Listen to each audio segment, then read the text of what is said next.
Josué capítulo 1, versículos 3 em diante. Diz assim: todo lugar que a planta dos vossos pés pisarem, eu vos dou, como prometi a Moisés. Desde o deserto e o Líbano, até o grande rio, o Eufrates, toda a terra dos hititas, até o mar grande, o Mediterrâneo, no oeste. Ninguém te poderá resistir durante toda a tua vida. Assim como estive com Moisés, estarei contigo. Jamais te abandonarei, nem te desampararei. Sê forte e destemido, porque farás este povo herdar a terra que a seus pais jurei dar-lhes. Tão somente, sê de fato firme e corajoso, para teres o zelo de agir de acordo com todos os mandamentos da Torá, da lei que te ordenou Moisés, meu servo. Não te apartes dela, nem para a direita, nem para a esquerda, para que tenhas sucesso em todas as tuas realizações. Que o livro da Torá, da lei, esteja sempre nos teus lábios. Medita nele dia e noite, para que tenhas o cuidado de agir em conformidade com tudo que nele está escrito. Deste modo, serás vitorioso em todas as tuas empreitadas e alcançarás bom êxito. Ora, não te ordenei ser forte e corajoso? Não temas e não te apavores, porquanto Yahvé, o Senhor teu Deus, está contigo por onde quer que andes. Vamos falar com Deus. Pai querido, em nome de Jesus, nós te pedimos, Senhor, fala conosco agora, nesse momento em que abrimos a tua palavra, nesse momento em que estamos aqui, Senhor, prontos para uma mensagem que vem do teu coração para o nosso coração.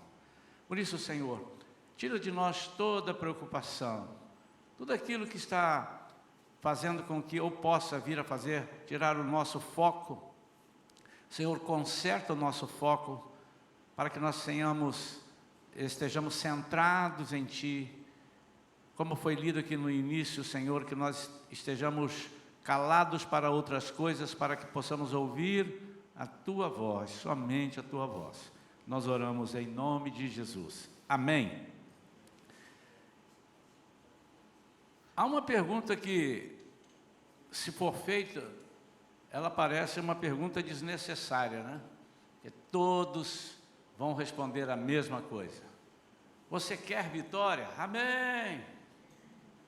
Quantos querem ter vitória? Eu. Quantos gostam de vitória? Eu. E às vezes a gente esquece de algumas atitudes que nós precisamos ter para obtermos essa vitória e algumas situações que nós passamos para obtermos a vitória. E nesta manhã eu li esse texto aqui, porque é um dos textos, há vários outros na Bíblia, que nos podem embasar para falarmos sobre isso, mas esse é um dos textos que eu gosto, porque aqui há 4 coisas que Deus deixou, que Josué tinha, que Deus prometeu para ele, que Josué tinha e que nós devemos ter. O título dessa mensagem de hoje é Caminhando em Vitória. Para caminharmos em vitória, nós vamos observar então alguns pontos. Como eu disse, se eu perguntar quem quer ter vitória e quem quer caminhar em vitória, a igreja toda vai dizer eu. Qualquer lugar que nós colocarmos essa pergunta, a resposta será essa. Temos que observar aqui, inicialmente, 2 coisas importantes. Primeiro, se você quer obter vitórias, você saiba que você precisará enfrentar lutas. Ainda que você argumente, não, mas o Senhor luta por mim. Tem passagem na Bíblia, pastor, o Senhor mesmo já leu aqui. O Senhor luta por mim. Mas Ele luta por nós, desde que nós estejamos ligados nele e acompanhamos, a maior parte das vezes nós vemos isso com as nossas vidas, como foi o caso de Josafá, como foi o caso de Gideão. Você vai lá, você não vai fazer nada, mas você vai lá, você vai enfrentar, você vai ver o inimigo. E muitas vezes nós queremos a vitória, mas não queremos nem ver o inimigo, nem queremos saber do inimigo, tipo, passa de mim esse cálice. Nós não queremos enfrentar aquilo que vai formatar a nossa fé, que vai nos fortalecer, vai nos ensinar para que em outras situações semelhantes ou não, nós possamos tomar atitudes de vitória. Então, a primeira coisa, você precisa saber que vai enfrentar lutas. As lutas são inerentes, ou seja, elas acontecem automaticamente na vida de todo crente. É importante que há pessoas que não são crentes e não têm tantas lutas, porque nós costumamos dizer assim, mas a luta, aquele ali nem é crente, aquele sujeito, aquela pessoa, eles são ímpios, e eles não têm tanta luta, o inimigo parece que não atrapalha ele, sim, porque já é dele. Às vezes ele está lá numa vida que serve aquele inimigo, e o inimigo diz, não, esse é meu, eu quero derrubar quem não é meu. E não se trata de conquistas de coisas materiais, elas estão automaticamente dentro, desde que nós façamos o nosso papel, daquele que Deus pediu a nós que nós fizéssemos, buscar primeiro o reino de Deus, e Ele acrescenta todas as outras coisas que nós precisamos. Mas nós estamos falando de uma vida vitoriosa para alcançarmos a vida eterna. Nunca podemos esquecer disso e desviar desse ponto. Então você precisa se preparar para as lutas. Apesar de muitas delas você não vai dar nenhum soco, no sentido literal, né? Você não vai ter que levantar a sua espada e tirar a sua espada física. Muitas delas você vai chegar e contemplar e o Senhor vai vencer, mas você precisa preparar-se. Esteja disposto sempre, a primeira coisa, a lutar, e diga, eu vou lutar contra isto. Isso é uma coisa que nós temos que ter. Se você percebe que um vício está te dominando, você precisa dizer, eu vou lutar contra isso. Se você é acometido por uma enfermidade, e essa enfermidade é um pouco mais séria, o médico disse, olha, é séria, vamos tratar, você precisa dizer, eu vou lutar contra isso. E que esteja intrínseco, ou esteja automático dentro dessa palavra, eu vou lutar contra isso, eu vou fazer tudo aquilo que a Bíblia me ensina. Eu não vou lutar sozinho. O Senhor já prometeu aqui, você não vai ficar sozinho. Assim como eu fui com Moisés, Josué, eu vou ficar com você.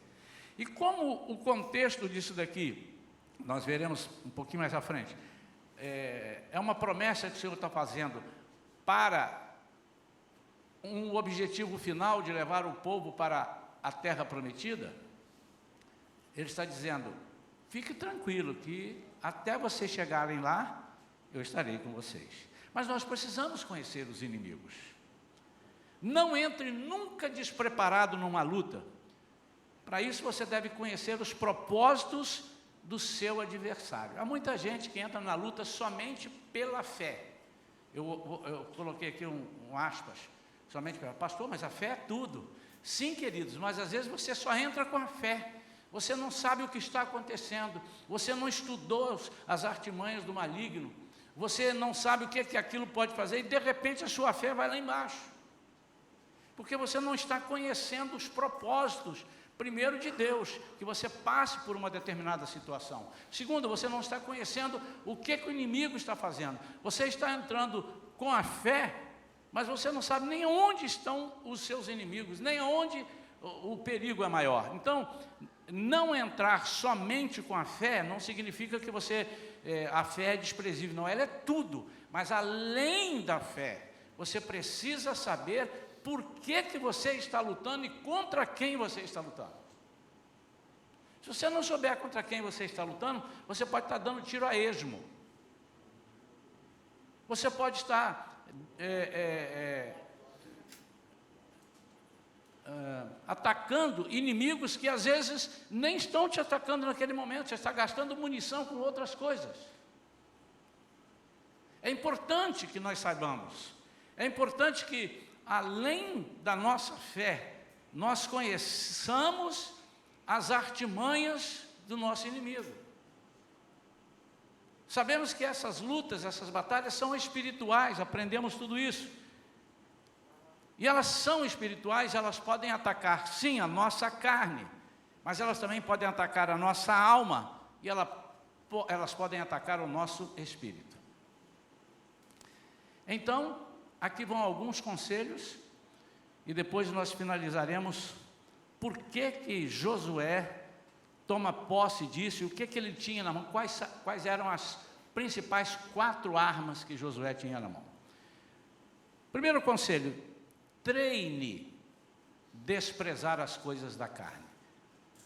Irmãos, quando a gente fala desprezar, não é abandonar e nunca ter, porque há coisas da carne, se eu disser para vocês nunca devem ter coisas da carne, coisas que agradam a carne. Então eu estou dizendo, você não almoce uma picanha gostosa, você não vá a uma praia, fica lá, né, jogando um futevôlei ou alguma coisa assim, como é que chama? Uma altinha. Você não tire férias, passear para quê? Não vá a bons restaurantes, não assista bons filmes, porque são coisas que a gente gosta de fazer, né? Não é isso, mas treinar, exercitar, é não dar mais valor do que elas merecem. Não dar valor nenhum é eu comer uma comida estragada. Ah, não, tanto faz, é da carne mesmo. E o pastor ensinou lá na igreja que eu tenho que matar a carne, então pode me dar esse bife estragado aí que eu mando ele para dentro. Não. Mas é não dar valor maior que as coisas da carne mereçam. Coloca as coisas da carne no lugar, você é coisa da carne. Você fica aí, você não pode passar daí. Você só vai alimentar a carne. Você não é muito mais importante do que isso para o qual você foi proposto. Quantos estão entendendo isso? Não supervalorize as coisas carnais. Ou seja, não faça uma inversão de valores. É sobre isso que nós estamos falando. São coisas perecíveis. São coisas que, se você valorizar demais, você pode deixar o seu investimento perdido, porque elas vão ficar aí, a carne vai ficar aí. Ainda que você não morra e seja arrebatado, ela vai ficar aí, porque será um outro corpo, um corpo transformado. Então, tudo aquilo que você investiu. Então, você deve ter uma casa? Legal. Você pode ter 2? Tenha. Quem sabe você possa ter 3? Tenha. Mas o que você não pode é deixar que a sua casa ocupe todo lugar da sua mente, todo lugar do seu espírito, toda a visão que Deus tem preparado para você, porque elas vão ficar aí. Quantos estão entendendo isso? Mas você deve valorizar, não é por isso que você vai ter uma casa, já que ela vai ficar aí, não pinta essa casa não, porque o anticristo vai chegar, eu vou dar um trabalho para ele vai pintar a casa, vai reformar, deixa, tem barata ali, deixa barata, isso é coisa da carne. Quantos estão entendendo isso, irmãos? Experimente, segunda coisa, experimente conhecer melhor as coisas do reino. Como você vai gostar daquilo que não conhece? Daquilo que você não experimenta com frequência? Eu costumo dizer que muita gente não gosta de buscar as coisas do reino porque não conhecem as coisas do reino. Quando Jesus disse, busque primeiro lugar, Ele não disse, busque só isso, Ele busque primeiro lugar as coisas do reino e as outras coisas. Você nem precisa buscar, que eu vou te acrescentar. No sentido de não precisa buscar, então, eu não preciso buscar emprego, não, eu acho que os irmãos já entenderam. Eu vou acrescentar a você, busque, faça o melhor, estude para ter um bom emprego, faça bons concursos, mas não supervalorize isso, não coloque isso acima das outras coisas, porque vai dar errado. Terceira coisa importante, como conselho, entenda isso. A alma estará num novo corpo, seja para o inferno ou seja para o céu. Eu não gosto de usar que a alma não morrerá, porque a Bíblia diz que aquele que pecar, a alma morrerá. morrerá no sentido de estará separado de Jesus, separado de Deus, né? Mas ela estará toda a vida com o corpo, seja no inferno ou seja no céu. Então, o lugar de melhor investimento, a coisa que melhor precisa ser investida nela é a alma. O corpo não. Vou repetir, irmãos, novamente. Não maltrate o corpo, porque esse corpo é templo do Espírito Santo. Há coisas que nós fazemos, que nós estamos ferindo os princípios de Deus com o nosso corpo, com o que comemos, não só com o que bebemos, mas com o que comemos. E quando nós maltratamos esse corpo, nós estamos maltratando o templo do Espírito Santo. Todavia, este corpo aqui, ele só tem valor se ele estiver cheio do Espírito. Do contrário, não. Então, por isso existe essa tricotomia do corpo, da alma e do Espírito. O Espírito, através dele, Deus fala conosco. A alma é aquela que nós precisamos alimentá-la para agradar a Deus. E o corpo é o que carrega isso tudo, vamos dizer assim. Então, se você investe na alma, você está investindo em algo que vai passar para frente. E como é que eu invisto? Com coisas da carne? Não, porque as coisas da carne ficarão. Vamos supor que dissesse assim, olha, para o corpo entrar no céu, você só pode entrar com essa... Isso já existe, com essa vestimenta, né? Mas não quero usar a vestimenta, porque senão as pessoas podem embolar o meio de campo aí. Para você entrar no céu com este corpo, você precisa estar sempre com o cabelo cortadinho, com a barba feitinha e com a roupa limpinha. Se você fizer isto, vamos dizer, que se fossem essas coisas, e você se deixar ficar cabeludo, barbudo, com a roupa suja, você está investindo em outras coisas e deixando que aquilo que vai virar a eternidade não esteja sendo atendido. Então, quando eu uso as coisas que alimentam a carne para alimentar a minha alma, eu corro o risco de nem a carne e nem a alma estarem com Deus.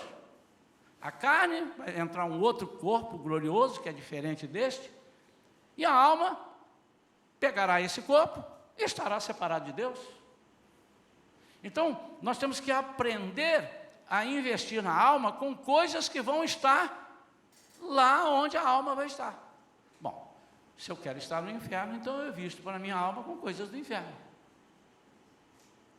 O corpo glorioso, glorificado, o corpo separado, o corpo... Quando eu digo isso, irmãos, estou dizendo um corpo que não sente dor, não sente frio, não sente... mas vai passar aperto o tempo todo. Esse corpo é um corpo especial que ele vai ficar lá no inferno, um calor, e ele vai suportar o calor, mas vai sentir calor. Ele vai ficar nervoso, ele vai ficar separado. Já pregamos sobre isso aqui. Vai ficar separado de todas as pessoas. Mas se você vai estar com Deus, o seu corpo, a sua alma, precisa ter investimento das coisas que levam a Deus. São coisas espirituais. São coisas que não te separam de Deus. Não aniquile o seu espírito. Ele é o canal por onde Deus, por onde Jesus vai falar contigo. Não há outro canal. Jesus fala com você através do seu espírito. Espírito com E minúsculo, o seu espírito. E se você entupir isso daí, se você desprezar isso daí, se você aniquilar isso daí, você vai ficar sem conexão com Deus. E aí você não vai ter direção de nada, você vai ficar como um navio sem leme, você vai ficar à deriva. Agora então, o Senhor faz aqui faz promessas a Josué, e eu faço 4 colocações que Josué tinha e que nós devemos ter, e nós vamos analisar uma por uma, rapidamente, para que nós possamos aprender isso e não perder de vista. Primeiro, para caminharmos então em vitória, nós precisamos ter consciência de que nós devemos ter, podemos ter, e você pode dizer, eu tenho isto. E se você não tem, você precisa procurar. Porque senão você vai caminhar, mas não vai caminhar em vitória. Vai ter algumas vitórias, outra hora vai ter algumas derrotas. Outra vitória, mais 2 derrotas. 3 vitórias seguidas, um bocadinho 4 derrotas seguidas. E não é isso que Deus quer para a nossa vida. Primeiro, Josué tinha a promessa de Deus. Promessa de Deus. Deixa eu falar um pouquinho sobre a promessa. Algumas pessoas invertem o valor da promessa. Senão eu não vou morrer, porque eu tenho uma promessa de Deus. Deus falou que eu vou casar. Enquanto eu não casar, eu não vou morrer, que Deus... Eu não vou morrer não, porque a promessa de Deus para mim é que eu vou ter uma casa, eu ainda não comprei a casa. Então Deus me prometeu uma casa. Não é dessa promessa que eu estou falando. A promessa de Deus não é promessa para beneficiar a sua vida, mas é para glorificar o nome dEle, onde você estará e consequentemente será beneficiado. Quantos entenderam isso? E por isso é que muita gente fica procurando a promessa. Mas Deus me fez uma promessa. E às vezes eu gosto de perguntar, mas Ele fez mesmo? Em que situação que Ele fez? Só para eu entender. Deus falou que você vai ser isso? Falou. E Ele disse quando? Porque às vezes Ele falou, mas Ele não disse quando. Dependendo do que seja. Como é que tem que ser isso? Não, Deus falou que eu vou ser um médico. E você já saiu aí, você tem 14 anos de idade, está saindo aí cortando as pessoas, porque disse que Deus falou que você vai ser médico. Você precisa estudar, são vários anos de faculdade, e depois de experiência. Deus falou que eu vou ser um missionário, e você já levanta aí, já sai pregando o evangelho, e você não conhece a Bíblia. Mas Deus viu em você e disse assim, eu vou fazer de você um missionário, eu vou fazer de você um missionário. Você será meu missionário, eu vou te levar, e você já está tirando o passaporte, mas não conhece a Bíblia. Então a promessa de que Deus fala aqui, é a promessa que Ele prometeu a Ele mesmo. Ser forte, versículo 6, e destemido, porque farás este povo herdar a terra que a seus pais eu jurei dar-lhe. Então eu tenho uma promessa para você, Josué. Você vai entrar na terra prometida, porque você está com um povo que eu estou levando para a terra que eu prometi dar. Você está de carona. Mas se você sair dessa carona, você está à deriva. Amados, sabe por que muitos crentes desviam do Evangelho? Porque eles não entenderam a promessa. E se entenderam, não se interessaram pela promessa. Acharam que era algo muito superficial. Olharam e não entenderam nada. Não gostaram. Não se interessaram por alguma razão. Ou então, tentaram pegar essa promessa para si e encasquetaram com um negócio na cabeça. Ou ouviram uma profecia de alguém que estava fora dos princípios de Deus, dizendo, você vai ser isso, e não chegou aquilo, e ele não recebeu. Aqui na igreja nós temos por costume, e não é só a nossa igreja que faz isso, as igrejas sérias, que tratam as coisas de Deus como elas devem ser tratadas, e eu conheço muitas delas, elas trabalham nessa mesma linha, com relação aos dons do Espírito Santo, revelações. Nós aqui não aceitamos revelações para casamento. Você vai casar com fulana, você vai casar com fulano, esse é o moço que eu estou te dando, Deus me fala que esse é assim, nós não aceitamos isso aqui. Pastor, mas isso não pode ser de Deus? Pode, mas muitas vezes é muito mais do diabo, e você tem que estar muito alinhado, e eu não sei qual é o propósito de Deus para falar com você que você vai casar com a Joaninha. Ele vai te dar sabedoria do alto, e dentro dos princípios você vai escolher a Joaninha. E vai dizer, Senhor, é ela. E Ele vai te mostrar na caminhada, não é ela. Era Joaquininha. Você entendeu, Joaninha? E você vai ter que pular da Joaninha e passar para a Joaquininha. Outra promessa, outra revelação que nós não aceitamos aqui é com datas. Te digo, meu amado, que no dia 20 de setembro, esta bênção chegará. Não faça isso. Se alguém fizer isso com você, você não aceite. Diga assim, eu estou dentro da orientação bíblica e da orientação do nosso pastor.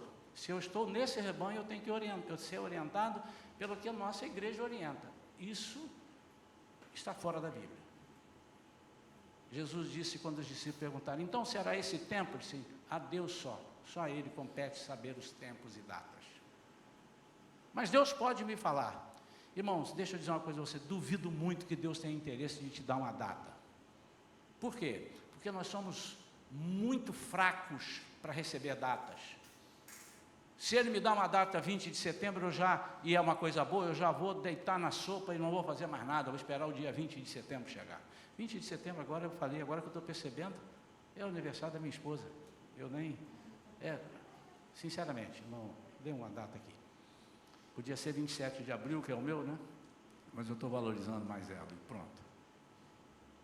Se nós soubermos que vamos passar por uma luta, essa luta vai chegar para você vai ter vitória, fica tranquilo, tá? Mas dia 20 de setembro vai ser um negócio difícil, o céu vai escurecer, mas o Senhor vai te dar a mão, você já vai morrer antes, porque nós somos assim. Então nós não aceitamos nada. Outra coisa que nós não aceitamos, Deus me revela, você que está grávida, a mulher grávida, que vai ser um menino. Você pode dizer, eu tenho pressentimento que vai ser menino. Tem muita gente que acerta, vai ser menina. Tem muita gente, né? Mas Deus não dá revelações para isso para nós. Nós aqui não aceitamos esses 3 tipos de revelação. Então você precisa estar atento nas promessas de Deus. Segunda coisa que, aliás, sobre promessas, você pega essa que Jesus disse, né? E ele disse, está lá em João 14, você leu João 14, é muito bonito, e ele em dado momento ele diz assim, eu não vos deixarei órfãos. Você não vai ficar sem um pai, você não vai fica tranquilo, eu não vos deixarei órfãos. Essa é a promessa que nós temos que estudar. Estou fazendo um concurso, como é que eu vou fazer? Eu não vos deixarei sem orientação. Eu não vos deixarei órfãos. Eu não vos deixarei indecisos. Eu não vos deixarei envergonhados. Segunda coisa que Josué tinha, ele tinha a palavra de Deus. Versículos 5 e 6 diz, ninguém te poderá resistir durante toda a tua vida. Não é até chegar lá. E depois de lá você se vira. É toda a tua vida. Assim como estive com Moisés, estarei contigo. Jamais te abandonarei, nem te desampararei. Sê forte e destemido, porque farás este povo herdar a terra que a seus pais jurei dar. Ele tinha a palavra de Deus. Amados, se nós soubermos o peso e o valor da palavra de Deus, nós não teríamos medo de nenhuma luta. Quem tem que ter medo da palavra de Deus é o diabo, e muitas vezes nós temos medo. Nós não sabemos aplicar a palavra de Deus. O famoso está escrito precisa funcionar para nós, e Jesus já deu isso. O diabo diz, está escrito, Jesus, mas também está escrito. E note que quando o diabo diz, está escrito, ele comia algumas coisas, ele fazia uma adaptação para ele. O está escrito precisa funcionar de nós, isso é a palavra de Deus. E a palavra de Deus, ninguém pode ser contra ela. Ele pode se opor, mas ele não pode vencê-la. Agindo eu, quem impedirá? Ninguém muda um tio da minha palavra, nem acrescenta nem tira. E Josué tinha a palavra. O apóstolo Paulo, em 2 Timóteo 2,15, ele diz isso. Ele diz o quê? Ele diz que nós somos preparados quando nós sabemos manejar bem a palavra. É a espada, a palavra. E manejar, irmãos, não é isso aqui, quer ver? Uma vez eu era criança e eles falaram, manejar. Então, quem está manejando? Josué, onde está aqui? Está aqui, Deuteronômio, vem depois. Quem é? Está falando disso. Manejar bem é dar o tiro certo. É para cada situação você ter a palavra. Não, mas a palavra de Deus diz isso. Quando você vai entrar num negócio, eu estou em dúvida, será que eu estou fazendo isso? Será que é pecado eu fazer isso? Você vai na palavra, e a palavra vai dizer, aqui tem solução para tudo, para casamento, para emprego, para namoro, para passeio, para riquezas, para tudo, tem tudo aqui, não falta nada. Porque como é que Deus criaria uma pessoa e não daria o funcionamento geral dessa pessoa? Então, manejar bem a palavra é aplicar a palavra na situação que ela precisa ser aplicada. É a mesma coisa que eu perguntar assim, você é um bom pedreiro? Sou ótimo. Você é bom em quê? Eu sou bom na massa, na colher. Eu sou bom, eu faço até mais coisas. Eu sou bom no martelo para tirar o reboco. Sou bom na desempenadeira para fazer o emboço certinho. E, inclusive, sou bom também no pincel, pinto bem, sou bom em tudo. Então, vem cá, estou com um problema aqui, vem rápido aqui. O que é? Um vazamento ali, ele vem com um pincel. Ele é um ótimo pintor, mas ele não está manejando bem o instrumento que ele usa. Ele está com um pincel de tinta para tirar um vazamento. Manejar bem a palavra é aplicar a palavra naquilo que você precisa para aquele momento. É saber usar a palavra.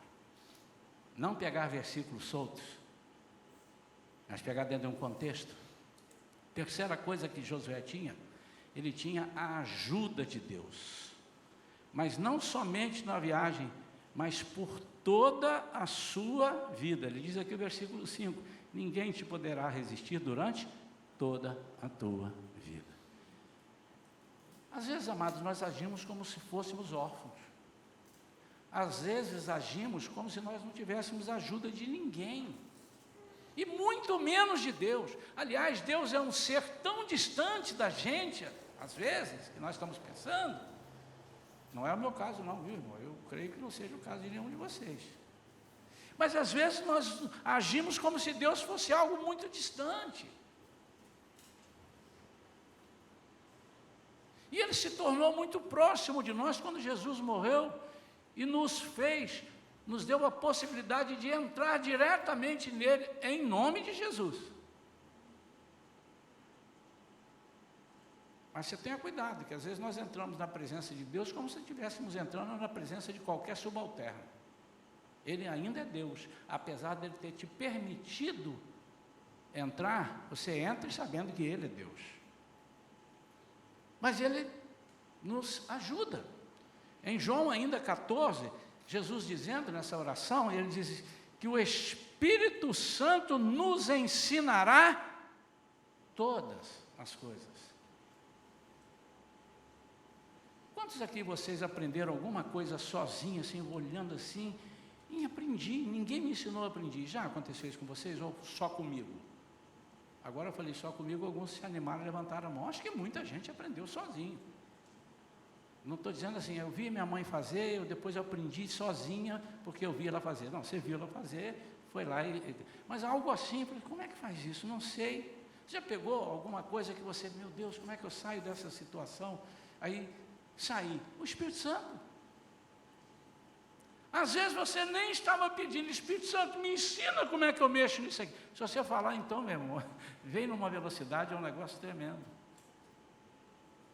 Espírito Santo, eu perdi minha chave, eu estou dentro de casa, eu estou precisando sair. Meu Deus, ô Espírito Santo, me mostra onde está a chave. Já aconteceu isso com alguém? Agora mais mãos levantaram. Não é verdade? Espírito Santo. E, meus irmãos, eu sou... Alguns podem até achar que eu sou fanático, né? E você fica à vontade para me seguir nisso ou não. Mas eu creio tanto no que está escrito, a Bíblia diz o que ela diz. A Bíblia diz o que ela diz. E o que está aqui, está aqui. O Espírito Santo nos ensinará todas as coisas.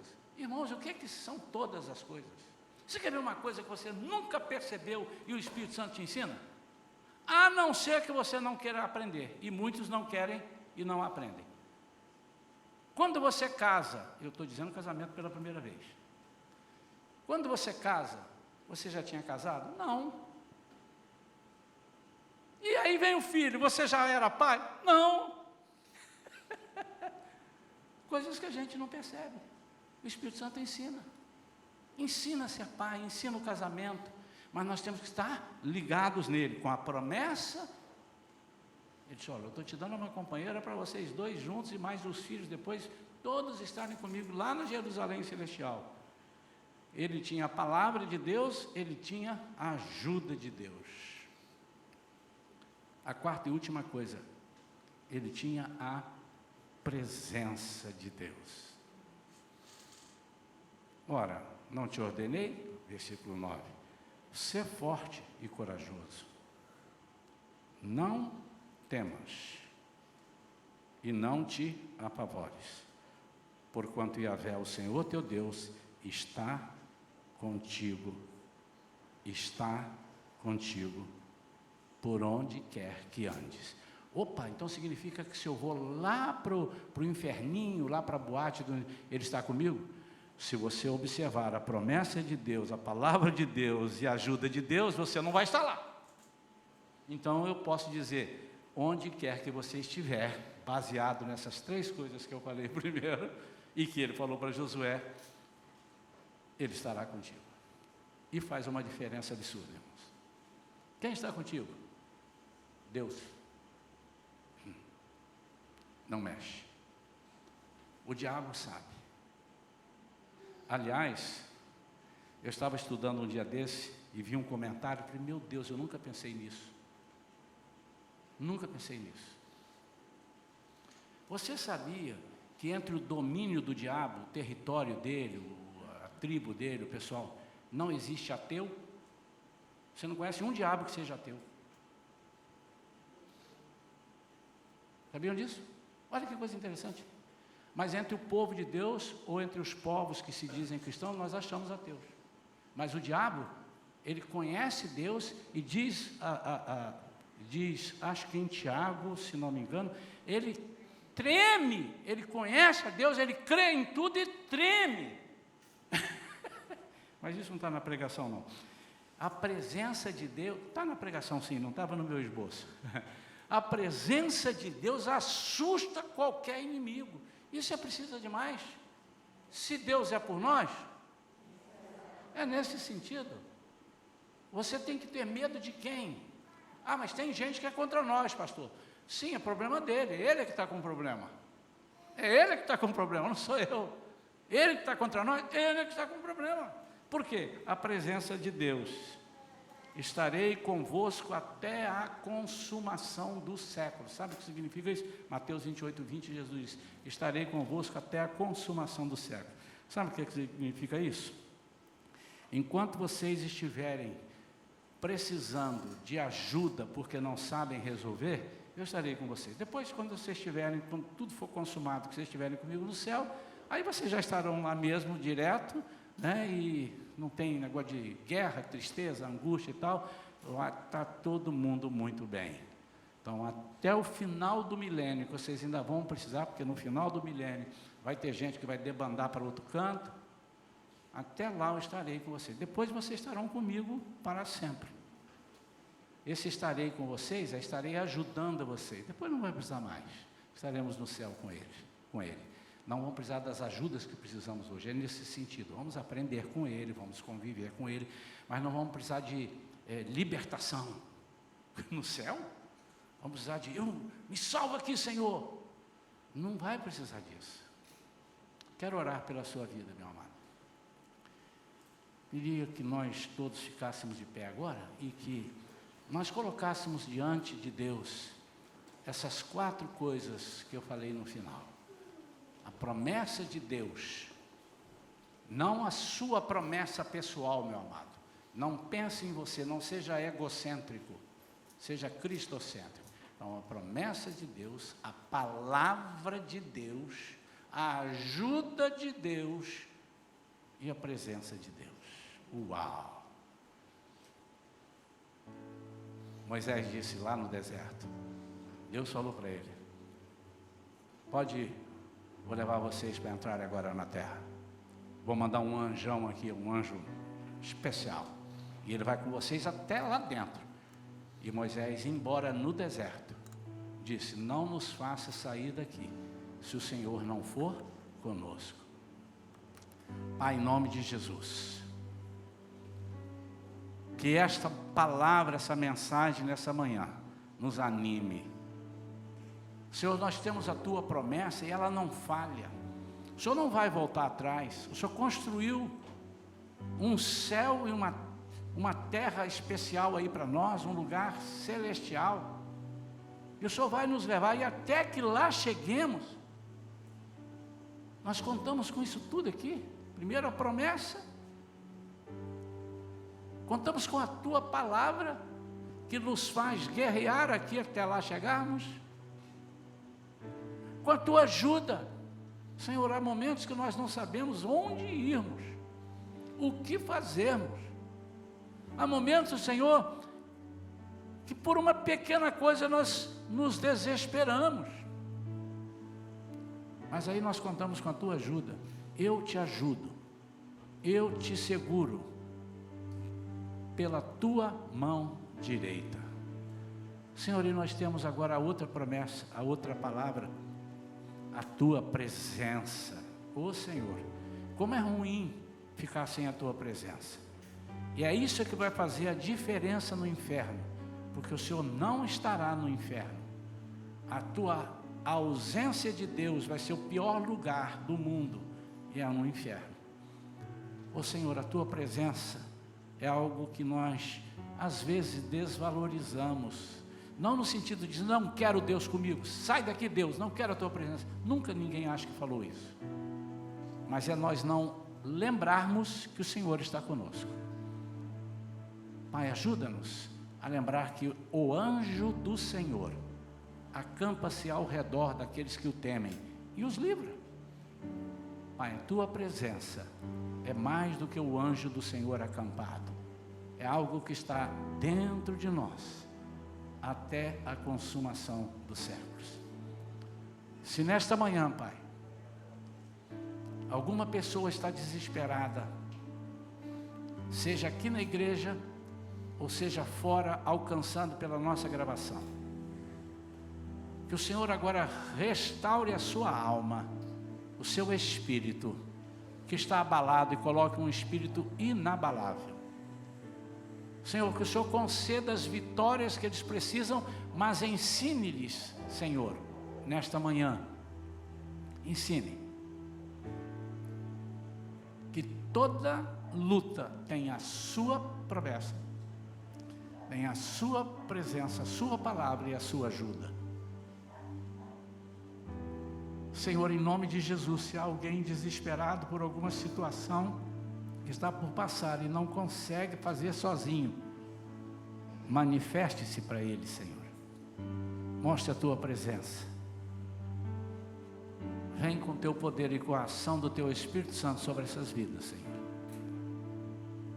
Espírito Santo de Deus, trabalhe agora, Pai. Não nos deixe ouvir o inimigo falar. Nós queremos ouvir só a Tua voz. Ajuda-nos, Pai, em nome de Jesus. Amém. Graças a Deus. Amém. Antes de fazermos o nosso